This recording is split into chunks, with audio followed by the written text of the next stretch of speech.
E aí, já pensou em ganhar muito dinheiro com um canal de corte igual esse daqui que você está assistindo? No primeiro link da descrição temos um aulão para você que quer começar um canal de cortes e faturar muito aqui na internet. Também teremos planilhas que irão te ajudar na hora de organizar a produção do seu canal. Tá esperando o quê? A programação neurolinguística ela surgiu com a ideia de ser a modelagem da excelência humana.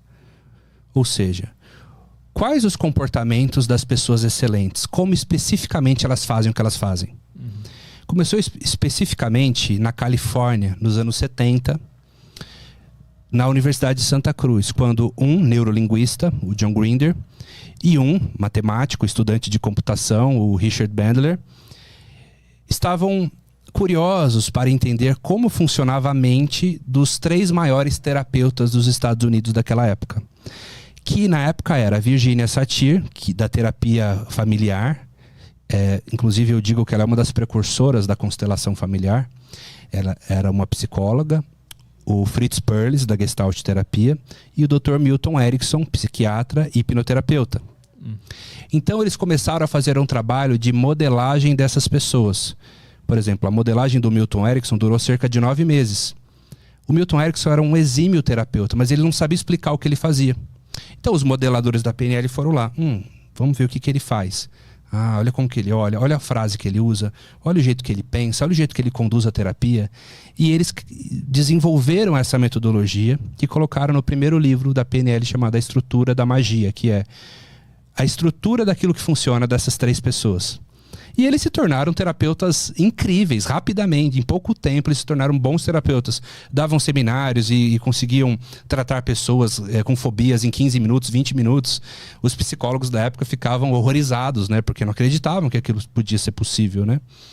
E então ela modela, ela busca um modelo e ela sistematiza. Tem até uma frase que eles dizem o seguinte: nós pegamos o que as pessoas fazem de melhor, sistematizamos e tornamos isso um modelo. Então o modelo, se você parar para pensar, você pega uma pessoa que se admira muito, ela tem habilidades interessantes, talvez não te interessa todas as habilidades, mas tem uma coisa que ela faz que é muito legal. E tem como você mapear exatamente o que ela faz. Não é copiar, é entender como ela pensa, como ela sente para ser quem ela é. O caminho daquele pensamento. O caminho, porque se você sentir o que ela sente, se você pensar o que ela pensa, se você acreditar no que ela acredita, você vai ter comportamentos similares ao que ela tem. Certo? Então, um PNLista, ele é um observador. Ele é um grande observador, porque ele está observando o comportamento humano o tempo todo e está pegando os melhores modelos.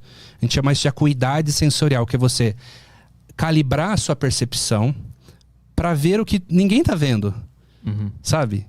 Modelar aquilo que ninguém tá percebendo e você conseguir chegar o mais próximo possível daquele modelo. É uma das frentes da PNL. A PNL tem várias frentes. Uma delas é essa, porque ela surgiu num berço terapêutico, mas hoje ela é utilizada por grandes empresários, CEOs, atletas. Já foi modelado atleta, jogador de basquete, esportistas, jogador de xadrez. Tudo que você imaginar já foi modelado. Qual é a característica mais comum entre esses cérebros que são os que são estudados para fazer a PNL? E por que eles são assim, né? Também? Eles são especiais? Eles tiveram sorte desse cérebro? Isso é uma pergunta boa também. O que aconteceu? Aí que tá, olha que legal. A PNL, ela faz uma analogia como se a nossa mente se parecesse com um computador. Então imagina, o nosso cérebro é como se fosse um hardware. Todo mundo tem basicamente o mesmo hardware. Um cérebro com 86 bilhões de neurônios, né? Mais ou menos 1,5 kg, 1,7 kg, consistência de tofu, né? Todos têm o mesmo equipamento. Com todo respeito, um morador de rua também tem. O Steve Jobs também tinha, né? Agora, as programações a gente chama de software. Os programas é o mesmo, ou seja, todo mundo pode ter um computador Lenovo, mas um tá cheio de vírus, o outro está organizadinho, o outro ele colocou um HD melhor, ele está com uma placa de vídeo melhor, ele está com o antivírus funcionando. Ou seja, as experiências são diferentes. E nós respondemos o quê? As nossas experiências. Então, onde a gente cresceu, o que a gente aprendeu, o impacto social que a gente viveu, o sistema de crenças foi diferente porque cada pessoa viveu num contexto. Então, cada um se desenvolveu de uma maneira, né? Então, a programação neurolinguística, olha o próprio nome. Programação neurolinguística. Quer dizer que, através da linguagem, eu consigo programar ou desprogramar a nossa neurologia. Ou seja, a nossa mente. Que não necessariamente é o cérebro. Então, vamos lá. O cérebro é o hardware. A mente é o software. A mente são as minhas crenças, minhas programações, meus medos, minhas fobias, meus hábitos. São construídas com base na linguagem do lugar onde o cara nasceu, português. Sim. No nosso caso. E nós crescemos fazendo generalizações, omissões e distorções da realidade. Por exemplo, o tempo todo está entrando inputs na nossa mente. Só que você não está tomando consciência de tudo, tá? Você ficaria maluco. Você tem um sistema de filtragem disso. Só que esse sistema de filtragem, apesar de te ajudar, ele te atrapalha também. Porque a gente generaliza coisas na vida. Então, por exemplo, você tem um amigo que ele montou uma loja no shopping de uma franquia. E, pô, deu tudo errado, quebrou o negócio. E daqui uns 2 anos você fala assim, cara, vamos montar uma loja no shopping, uma franquia, um negócio bacana. O que ele vai falar pra você? Tá louco? Franquia é um negócio que não presta. Ele vai falar isso. É verdade o que ele tá falando? Não, ele tá fazendo uma generalização. Baseado na experiência que ele teve. Mas não é a realidade. É só uma experiência. Tem exceções. A PNL ajuda a quebrar essas generalizações e apresentar exceções. E ela faz isso através de perguntas. Por exemplo, na terapia, a pessoa fala assim, a mulher fala assim, por exemplo, homem não presta.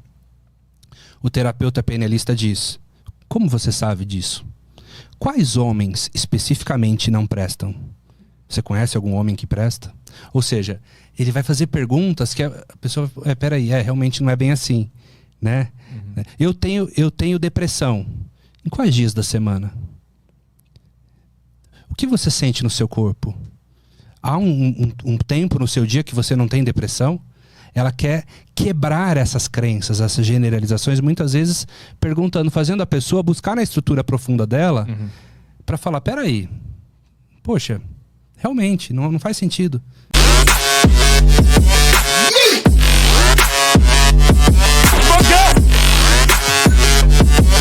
Yeah.